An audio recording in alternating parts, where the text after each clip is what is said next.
Is President Trump or the administration, do they have any plans to intervene in the extradition process for the Tate brothers? No.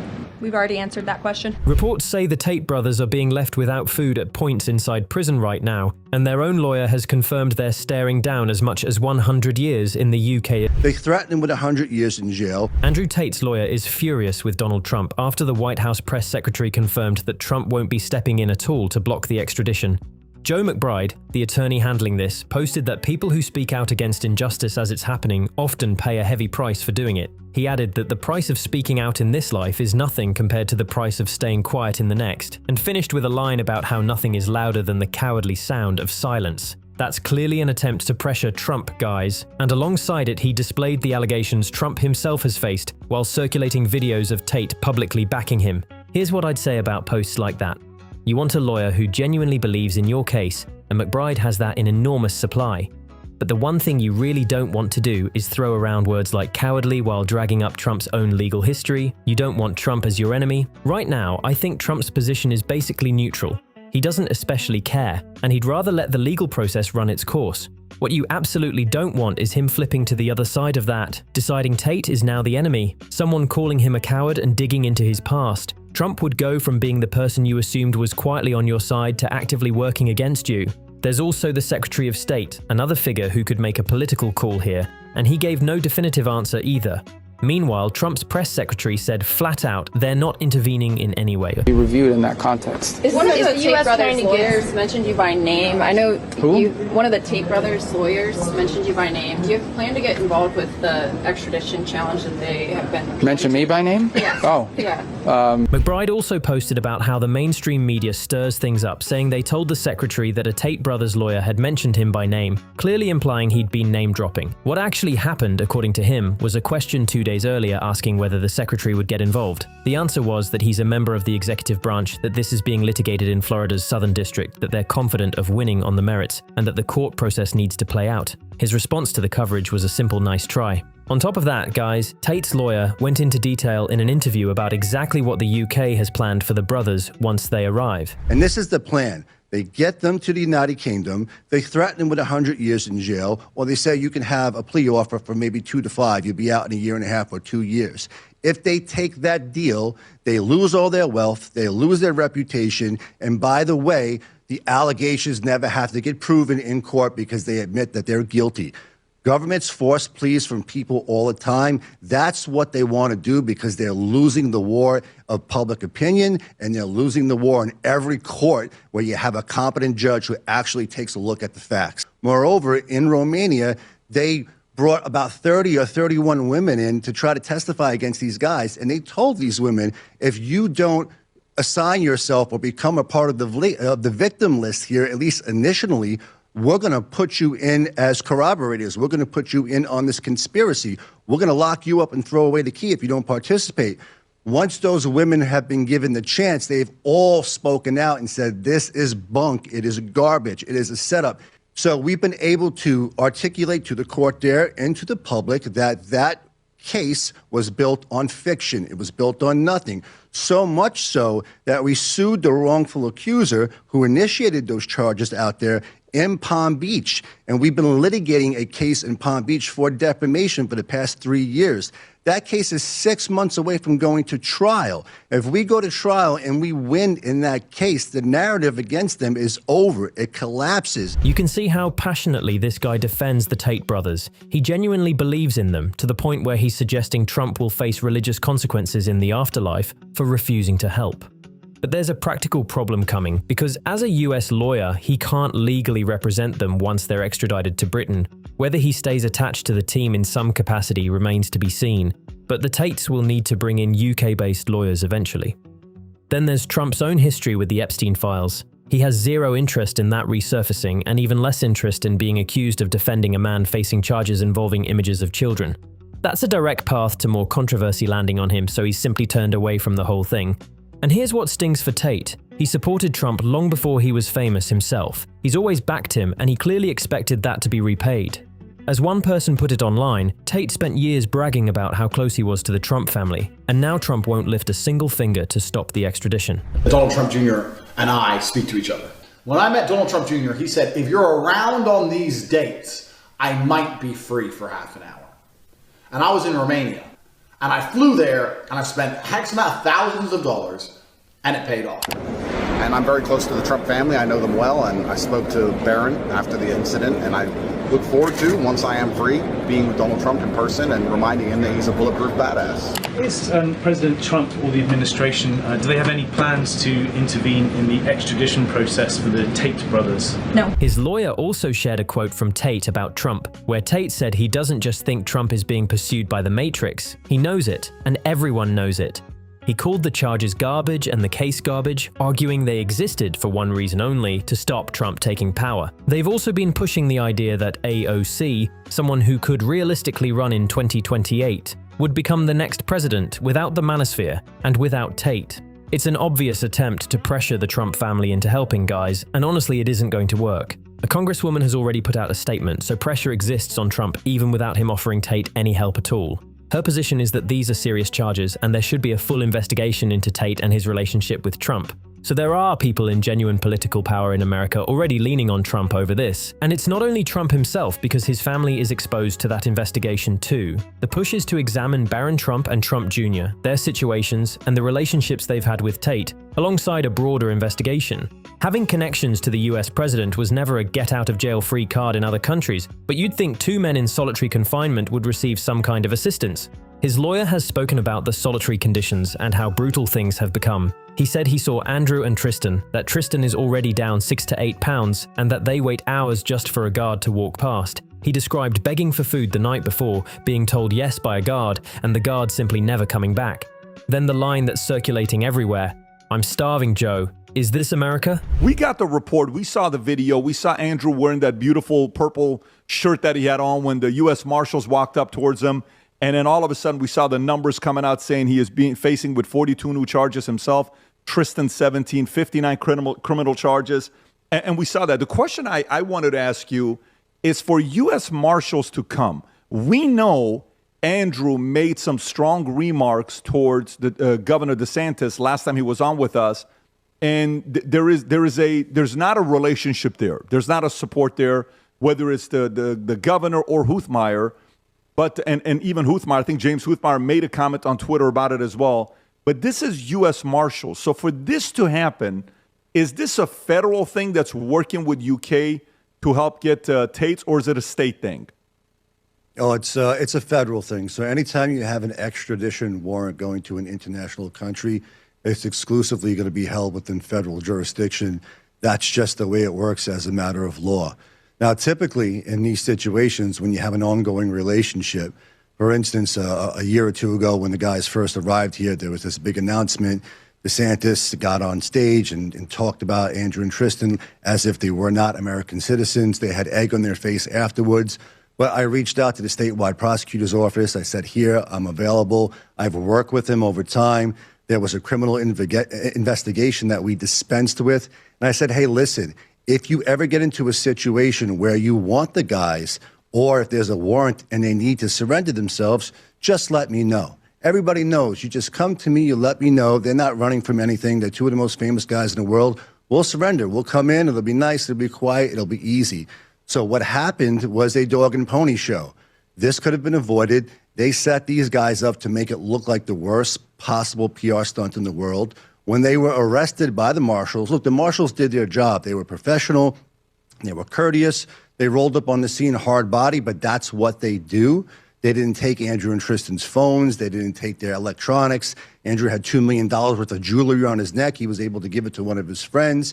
They conducted themselves with honor. It is the people behind the scenes who set this up. It is the people behind the scenes who gave the media and the cameras. Like, why were there cameras there? How did everybody know? Because this only happens when it's a stitch-up job. This only happens when they're trying to use the process as the punishment. So to your question, Pat, the marshals being involved is standard operating procedure, but the way it went down is anything but. Tate's relationship with the Trump family has always been visible, given he follows all of them on social media. But he's also used social media to say he wants this whole process finished. He's argued they're deliberately dragging him through it.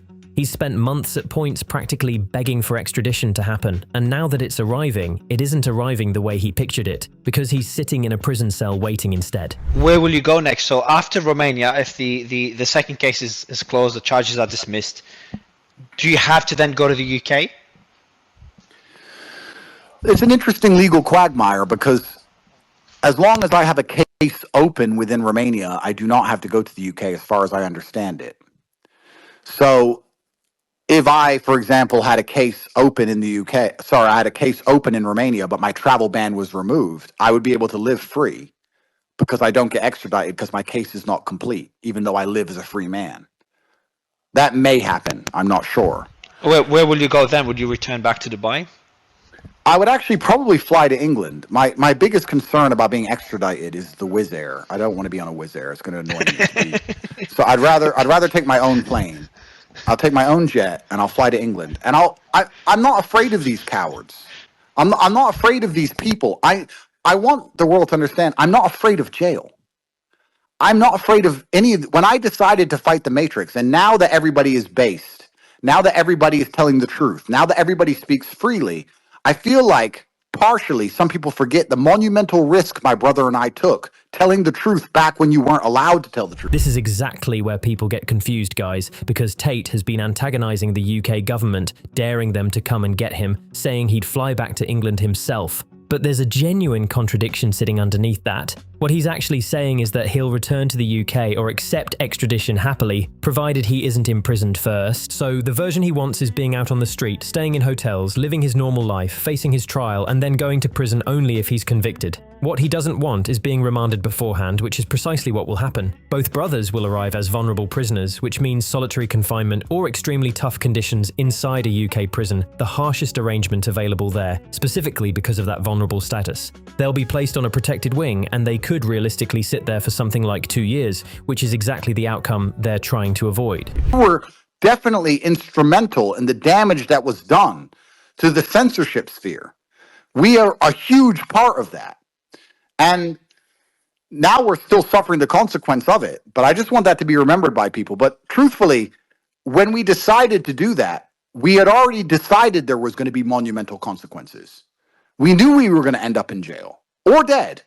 We had planned it. We wrote our wills. We understood that when we were doing what we were doing, you couldn't get away with it for long.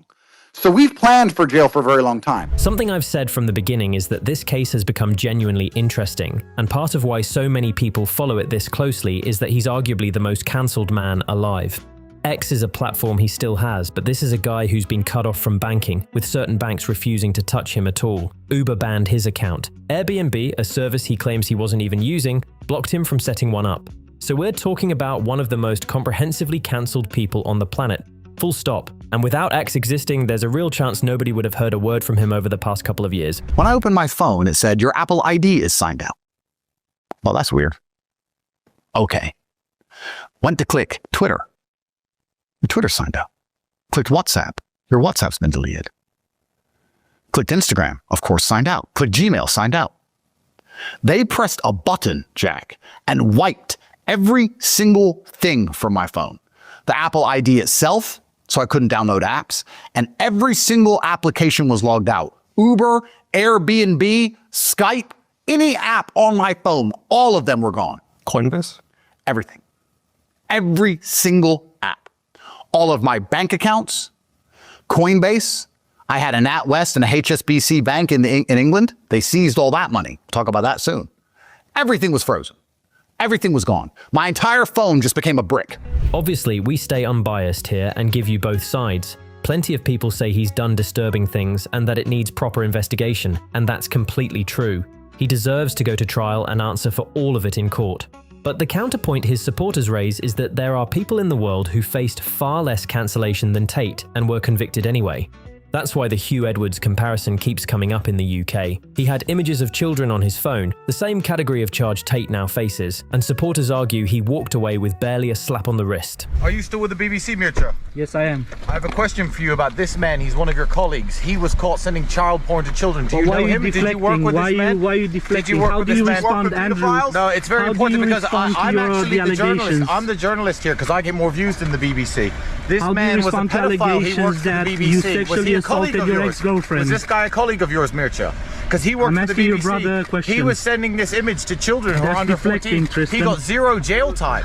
I think you need to look at your own organization, my friend. If Tate genuinely did commit offenses like trafficking women and taking advantage of them, and given the volume of footage where he's openly admitted being brutal toward women and treating them badly, that was always going to catch up with him eventually. He has to go to court, and it's on the court to determine guilt on those charges, regardless of what exists in clips online. As I've said in previous videos, guys, online footage didn't get the job done in Romania. Actual victims are what's needed. The genuinely surprising element of this whole case is the sheer scale of cancellation they managed to impose on him. It demonstrates exactly how much power exists when institutions decide they want someone gone. And I called a friend of mine from my girlfriend's phone. And I said, how the fuck can they do this? And he said, they put you on a terror watch list. They can only do that if you're on a terror watch list. And I was like, surely not terror. The fuck? I'll call you back. Here I film my final message. All that's left for me to do is have a positive impact on the world. I don't think anybody truly wants to go down as a villain. Maybe some people do. Once you're on a terror watch list, all bets are off. There's no more law. There's no more constitution. All that's gone. They can shoot you in the middle of the street. Police can come up and just shoot you and go, terrorist threat. What you'll always get on this channel is an unbiased look at everything. I'll put Tate's side forward and show what he's actually said, and if a woman comes forward tomorrow with CCTV footage of Tate doing something and it appears in court, that gets covered here too. The negative material and the positive material both live on this channel, but this whole thing has turned into one enormous full circle moment. Tate gets arrested in America, people immediately start saying Trump could step in and block the extradition. Meanwhile, Tate is sitting in jail accusing the BBC of being far worse than him in his tweets. And Trump is simultaneously in his own legal battle with the BBC, actively suing them in the UK right now, with that case still ongoing. Just one day ago, there was discussion about the UK trying to pressure Trump into handing over his phone so text messages could be examined for that lawsuit. So we've got a genuine full circle situation playing out between the US and the UK. Anyone who's followed this from the start knows Tate versus the BBC has been running for years. Andrew, why did you inflame tensions after the Southport attacks? What are you talking about? Sorry, what's your name? What's your name? Quickly. My name's Will, I'm from the BBC. Ah, you're a nobody. Compliments. I'm a nobody, apparently. The last thing I want to say before the upcoming hearing, which I'll keep you all updated on, is this. If Tate is properly connected to the things he said on social media, and clear victims stand up and say they experienced that, and he goes down for a long time, that's completely fine by me. That would be justice being served. What I don't want to see is any kind of Epstein-style situation where he never actually reaches trial. I think that's something we can all agree on, guys. The truth genuinely needs to come out in cases like this, and Tate himself has repeatedly said publicly that he would never harm himself under any circumstances. Why masculinity has been under such attack, and I came along and was the most Googled man in the world promoting masculinity, not realizing this was putting me at war against the Matrix itself. I wasn't even political at that time. I didn't even talk about political parties. I just said to young men, stand up for yourself, go to the gym, stick for what you believe in, you're allowed an opinion, you matter too. And that was considered so dangerous, I ended up on a terror watch list and they wiped my entire phone. And the country that put me on a terror watch list, do you want to guess? US.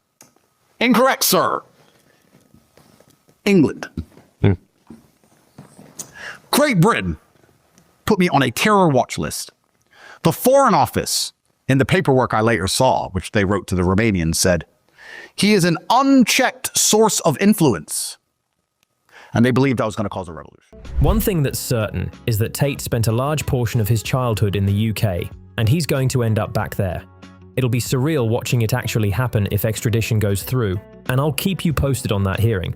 We're heading into a weekend now, and I expect that hearing goes ahead first thing Monday, so watch out for that video on the channel. It's an extremely important hearing where we should finally learn what happens next, unless it gets delayed again, which we've seen constantly in these proceedings. If you're new here, this is Creator Pulse. Drop a like, share this with someone following the case, and subscribe so you don't miss the hearing update.